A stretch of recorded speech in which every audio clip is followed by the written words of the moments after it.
Halo semuanya, selamat datang kembali di channel aku Ajeng Septin. Baik, di video kali ini, aku mau membahas mengenai macam-macam jalur seleksi di PTN atau perguruan tinggi negeri, di PTS atau perguruan tinggi swasta, dan juga di PTK atau perguruan tinggi kedinasan. Untuk di kedinasan ini dibagi menjadi dua jenis sekolah lagi, yaitu kedinasan ikatan dinas dan juga kedinasan non-ikatan dinas.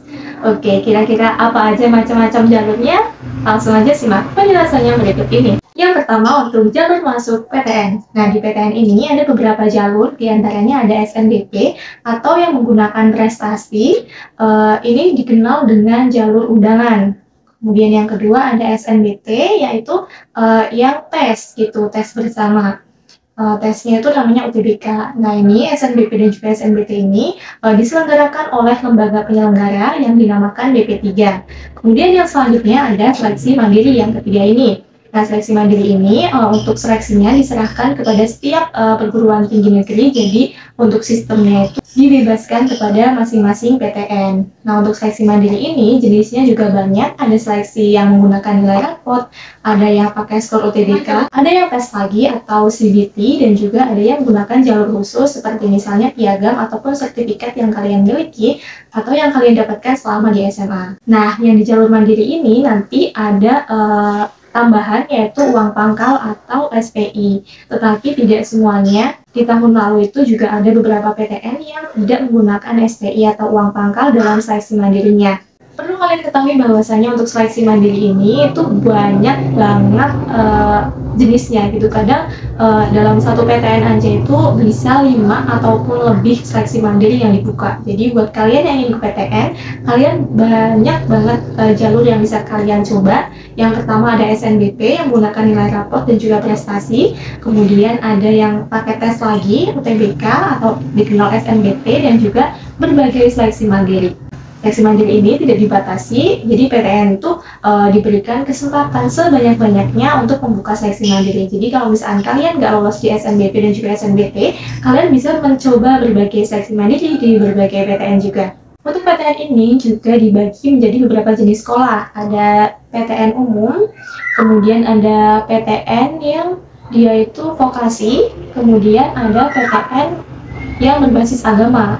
Contohnya UIN dan lain sebagainya gitu. Tetapi secara umum memang jalur seleksinya sama. Oke, itu macam-macam seleksi yang dapat kalian ikuti di PTN. Kemudian yang kedua di PTS atau perguruan tinggi swasta. Macam-macam seleksi yang ada di PTS ini juga nggak jauh beda dengan yang ada di PTN. Hanya saja kalau di PTN itu untuk yang SNBP dan SNBT ada lembaga penyelenggaranya satu Indonesia, sedangkan di PTS itu tidak ada. Jadi kalau yang di PTS ini tidak ada lembaga yang menaungi seleksi PTS se-Indonesia. Oke, secara umum kalau di PTS yang pertama ada juga seleksi prestasi, yakni ada seleksi nilai rapot dan juga kayak piagam pendukung yang pertama. Kemudian yang kedua ada juga yang pakai skor UTBK. Nah, kalian kan UTBK tadi di SNBT ya, untuk SNBT. Nah, kadang di PTS itu juga ada yang membuka menggunakan skor UTBK, biasanya juga ditambahkan dengan penunjang tes lagi atau pakai rapot. Kemudian yang ketiga, kalau jalur khusus ini biasanya itu kayak misalkan yang istimewa-istimewa gitu. Misalnya kalian tuh hafiz Quran, lalu ada penerima medali emas, ataupun lain sebagainya. Dan yang keempat, yakni ada jalur CBT atau tes lagi. Kalau yang tes lagi ini, kalian daftar, kemudian datang ke PTS terkait ataupun online bisa, kadang ada, dan mengikuti tesnya. Kalau misalkan lolos, kalian masuk ke PTS tersebut. Jadi memang kurang lebih sama ya, seleksinya hampir sama, tetapi memang kalau di PTN itu kan ada lembaga khususnya, kalau yang SNBT dan SNBP. Nah, kalau yang di PTS ini tidak ada. Jadi kalau misalkan kalian ingin ke PTS A, ya kalian langsung menuju mendaftar ke website PTS A. Yang selanjutnya yakni ada macam-macam seleksi untuk sekolah kedinasan. Nah, tadi aku di awal udah menyampaikan kalau yang kedinasan ini dibagi menjadi yakni ada kedinasan ikatan dinas dan juga kedinasan non-ikatan dinas. Bedanya apa sih? Bedanya kalau yang kedinasan ikatan dinas itu nanti kalian sekolahnya gratis, dan juga setelah lulus kalian akan menjadi PNS di kementerian terkait. Sedangkan untuk yang kedinasan non ikatan dinas itu kalian sekolahnya tetap bayar dan juga nanti lulusnya belum disalurkan kerja. Jadi kalian bisa tetap menjadi PNS tetapi harus seleksi lagi. Nah, contoh dari sekolah ikatan dinas itu ada STAN, kemudian STIN, STIS, EPDN, AKMIL, AKPOL, dan lain sebagainya. Kemudian yang non ikatan dinas itu seperti kedinasan-kedinasan yang ada di naungan Kemenhub. Cuma kalau yang di Kemenhub itu nanti ada seleksinya Polbid yang bisa langsung jadi PNS juga, tapi nggak semua.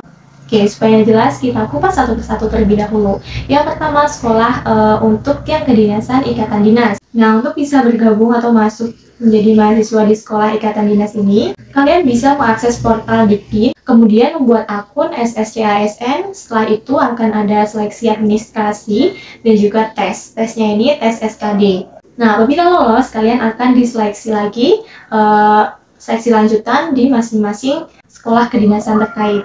Jadi itu seleksi lanjutannya ada yang kesemaptaan, ada yang kesehatan, ada yang kebugaran, dan lain sebagainya. Jadi kesimpulannya untuk yang ikatan dinas ini jalurnya cuma satu.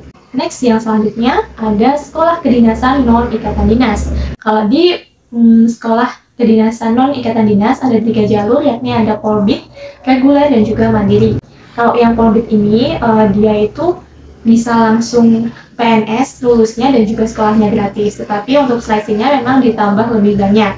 Kemudian yang reguler dan juga mandiri ini tidak ada SKD-nya. Kalau yang Polbid ini tadi kalian itu daftar di SSCASN juga, kemudian melakukan tes SKD, kemudian dilanjut dengan tes lanjutan di perguruan tinggi kedinasan terkait. Sedangkan untuk jalur reguler dan juga mandiri, kalian tidak mendaftar akun SSCASN dan juga tidak melakukan tes SKD. Jadi tesnya langsung tes yang diselenggarakan oleh perguruan tinggi kedinasan terkait. Untuk kuliahnya nanti pun kalian dikenakan biaya dan juga lulusnya tidak langsung disalurkan kerja oleh kementerian terkait. Nah, dari ketiganya ini udah tahu kan bedanya? Setelah mengetahui penjelasannya, kira-kira kalian ingin daftar kemana nih? Ke PTN, PTS, atau ke sekolah kedinasan? Apabila ada kesalahan, aku mohon dikoreksi. Terima kasih sudah nonton videoku. Sampai jumpa di video yang selanjutnya.